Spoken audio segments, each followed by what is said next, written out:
அதிகாரம் 15. பொழுது விடிந்தவுடனே பிரதான ஆசாரியரும் மூப்பரும் வேத பாரகரும் ஆலோசனை சங்கத்தார் அனைவரும் கூடி ஆலோசனை பண்ணி இயேசுவை கட்டி கொண்டு போய் பிலாத்தினிடத்தில் ஒப்பு கொடுத்தார்கள். பிலாத்து அவரை நோக்கி, நீ யூதருடைய ராஜாவா என்று கேட்டான்.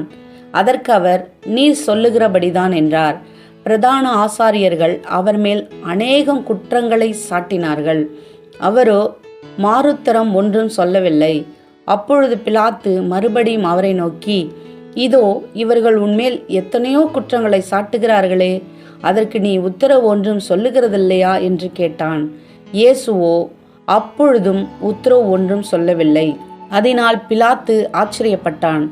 கலகம் பண்ணி அந்த கலகத்தில் கொலை செய்து அதற்காக காவல் பண்ணப்பட்டவர்களில் பரபாஸ் எனப்பட்ட ஒருவன் இருந்தான். காவல் பண்ணப்பட்டவர்களில் எவனை விடுதலையாக்க வேண்டுமென்று ஜனங்கள் கேட்டுக்கொள்வார்களோ அவனை அவர்களுக்காக விடுதலையாக்குவது பண்டிகைதோறும் பிலாத்துவுக்கு வழக்கமாயிருந்தது.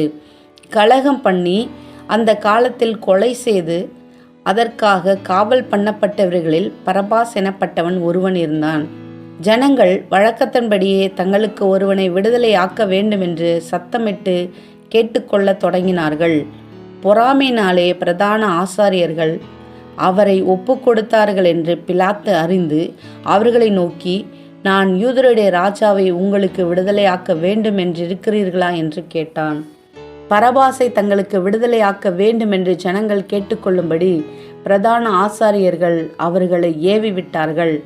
பிலாத்து மறுபடியும் அவர்களை நோக்கி, அப்படியானால் யூதருடைய ராஜாவென்று நீங்கள் சொல்லுகிறவனை நான் என்ன செய்ய வேண்டும் என்று கேட்டான்.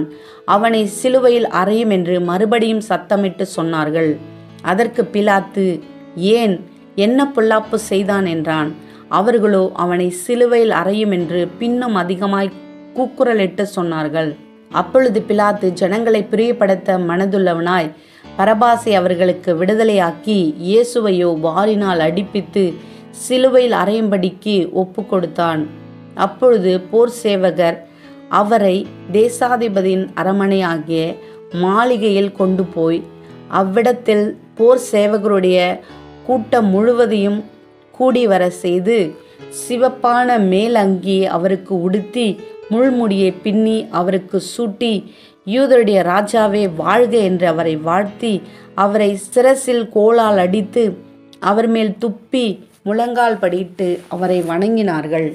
அவரை பரியாசம் பண்ணின பின்பு சிவப்பான அங்கியை கலற்றி அவருடைய வஸ்திரங்களை அவருக்கு உடுத்தி அவரை சிலுவையில் அறையும்படி வெளியே கொண்டு போனார்கள். சிரேனே ஊரானும் அலெக்சந்தருக்கும் ரூப்புக்கும் தகப்பனாகிய சீமோன் எனப்பட்ட ஒருவன் நாட்டிலிருந்து அவ்வழியே வருகையில் அவருடைய சிலுவை சுமக்கும்படி அவனை பலவந்தம் பண்ணினார்கள். கபாலஸ்தலம் என்று அர்த்தம் கொள்ளும் கொல்கதா என்னும் இடத்துக்கு அவரை கொண்டு போய் வெள்ளை போலம் கலந்த திராட்சரசத்தை அவருக்கு குடிக்க கொடுத்தார்கள். அவர் அதை ஏற்றுக்கொள்ளவில்லை. அப்பொழுது அவரை சிலுவையில் அறைந்தார்கள். அதன் பின்பு அவருடைய வஸ்திரங்களை பங்கிட்டு ஒவ்வொருவன் ஒவ்வொரு பங்கை எடுத்து கொள்ளும்படி அவைகளை குறித்து சீட்டு போட்டார்கள். அவரை சிலுவையில் அறைந்தபோது 3ஆம் மணி வேளையாயிருந்தது. அவர் அடைந்த ஆக்கினின் முகாந்தரத்தை காண்பிக்கும் பொருட்டு யூதருடைய ராஜா என்று எழுதி சிலுவையின் மேல் கட்டினார்கள். அல்லாமலும் அவருடைய வலது பக்கத்தில் ஒருவனும் அவருடைய இடது பக்கத்தில் ஒருவனுமாக 2 கள்ளரை அவரோடு கூட சிலுவைகளில் அறைந்தார்கள். அக்கிரமக்காரில் ஒருவனாக எண்ணப்பட்டார் என்கிற வேத வாக்கியம் அதனாலே நிறைவேறிற்று. அந்த வழியாய் நடந்து போகிறவர்கள் தங்கள் தலைகளை துலுக்கி, ஆ ஆ, தேவாலயத்தை இடித்து 3 நாளைக்குள்ளே கட்டுகிறவனே, உன்னை நீயே ரட்சித்துக்கொள், சிலுவையில் இருந்திறங்கி வா என்று அவரை தூஷித்தார்கள். அப்படியே பிரதான ஆசாரியரும் வேத பாரகரும் தங்களுக்குள்ளே பரியாசம் பண்ணி, மற்றவர்களை ரட்சித்தான், தன்னைத்தான் ரட்சித்து கொள்ள திராணி இல்லை. நாம் கண்டு விசுவாசிக்கத்தக்கதாக இஸ்ரவேலுக்கு ராஜாவாகிய கிறிஸ்து இப்பொழுது சிலுவையில் இருந்திறங்கட்டும் என்று சொல்லிக் கொண்டார்கள். அவரோடு கூட சிலுவைகளில் அறையப்பட்டவர்களும் அவரை நிந்தித்தார்கள். 6ஆம் மணி நேரம் முதல் 9ஆம் மணி நேரம் வரைக்கும் பூமி எங்கும் அந்தகாரம் உண்டாயிற்று. 9ஆம் மணி நேரத்திலே இயேசு ஏலோயி ஏலோயி லாமா சபக்தானி என்று மிகுந்த சத்தமிட்டு கூப்பிட்டார். அதற்கு, என் தேவனே, என் தேவனே, ஏன் என்னை கைவிட்டீர் என்று அர்த்தமாம்.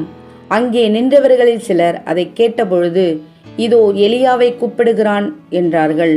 ஒருவன் ஓடி கடற்காலானை காடியிலே தோய்த்து அதை ஒரு கோலில் மாட்டி அவருக்கு குடிக்க கொடுத்து, பொறுங்கள், எலியா இவனை இறக்க வருமானோ பார்ப்போம் என்றான். இயேசு மகா சத்தமாய் கூப்பிட்டு ஜீவனை விட்டார். அப்பொழுது தேவாலயத்தின் திரைச்சீலை மேல் தொடங்கி கீழ்வரைக்கும் 2ஆக கிழிந்தது. அவருக்கு எதிரே நின்ற 100க்கு அதிபதி அவர் இப்படி கூப்பிட்டு ஜீவனை விட்டதை கண்டபோது, மெய்யாகவே இந்த மனுஷன் தேவனுடைய குமாரன் என்றான். சில ஸ்திரீகளும் தூரத்திலிருந்து பார்த்து கொண்டிருந்தார்கள்.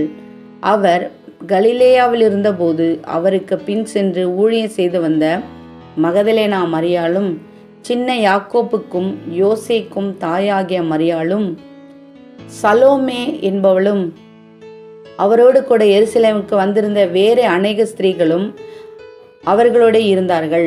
ஓய்வு நாளுக்கு முந்தின நாள் ஆயத்த நாளாக இருந்தபடியால் சாயங்காலமான போது கனம் பொருந்திய ஆலோசனைக்காரனும் அரிமத்தியா ஊரானும் தேவனுடைய ராஜ்யம் வர காத்திருந்தவனுமாகிய யோசேப்பு என்பவன் வந்து பிலாத்துவினிடத்தில் துணிந்து போய் இயேசுவின் சரீரத்தை கேட்டான். அவர் இத்தனை சீக்கிரத்தில் மரித்து போனாரா என்று பிலாத்து ஆச்சரியப்பட்டு 100க்கு அதிபதியை அழைப்பித்து, அவர் இதற்குள்ளே மரித்தது நிச்சயமா என்று கேட்டான். 100க்கு அதிபதியினாலே அதை அறிந்து கொண்ட பின்பு சரீரத்தை யோசேப்பினிடத்தில் கொடுத்தான். அவன் போய் மெல்லிய துப்பட்டியை வாங்கி கொண்டு வந்து அவரை இறக்கி அந்த துப்பட்டியிலே சுற்றி கண்மலையில் வெட்டியிருந்த கல்லறையிலே அவரை வைத்து கல்லறையின் வாசலில் ஒரு கல்லை புரட்டி வைத்தான். அவரை வைத்த இடத்தை மகதலேனா மரியாளும் யோசேயின் தாயாகிய மரியாளும் பார்த்தார்கள்.